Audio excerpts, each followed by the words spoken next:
ইদানিং যা গরম পড়েছে, সত্যি কথা বলতে কিছু খেতে ভালোই লাগছে না, রান্না করতেও ইচ্ছে করছে না। সারাটা দিন ল্যাদ খেতে খেতে যাচ্ছে, কোনো ভিডিও এডিটিংও করতে পারছি না, তোমাদের সাথে দিতেও পারছি না। তো যাই হোক, আজকে কিন্তু রান্না করেছিলাম মুসুরির ডাল পেঁয়াজ দিয়ে, আর করেছিলাম পাতলা করে মাছ, কোনো ভাজা করিনি। তার ওপর আসছিল কিন্তু বৃহস্পতিবার, আর তোমরা তো জানো বৃহস্পতিবার আমি কিছুই খাই না, না খেয়ে ঠাকুরকে পুজো দিই। মাছটাকে বানানো হয় তখন কিন্তু বারবার বলছিল সবাই যে একদম মা পাতলা করে করবা, ছেলে বর দুজনাই বলল যে কাঁচা লঙ্কা চিড়ে আলু দিয়ে একদম পাতলা করে মাছের ঝোলটা বানাবা। আমি কিন্তু সেই মতো আজকে রান্না করেছিলাম। করতে করতে বাইরে এসে ব্যালকনিতে দেখি আমার এই গাছটা না কি সুন্দর ছিল, দেখি গোড়ায় পিঁপড়ে লেগে একদম ভর্তি গিজগিজ করছে। তারপরে আমি কিছুটা হলুদ দিয়ে গাছের মাটিগুলোকে ঠিক করে দিলাম যাতে গাছটা ঠিক থাকে।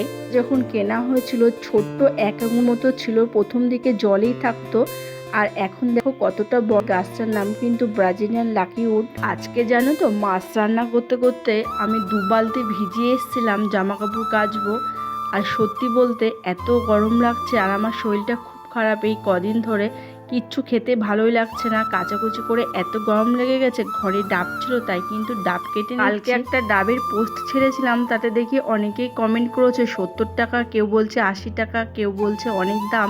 তো যাই হোক, সম্ভব না প্রতিদিন এইভাবে কিনে ডাব খাওয়া, গাছের ডাব হলেই সম্ভব হয়। আর আমার কিন্তু এটা ছিল গাছের ডাব, আর আমি কিন্তু এই ডাবের শ্বাস খেতে খুব ভালোবাসি।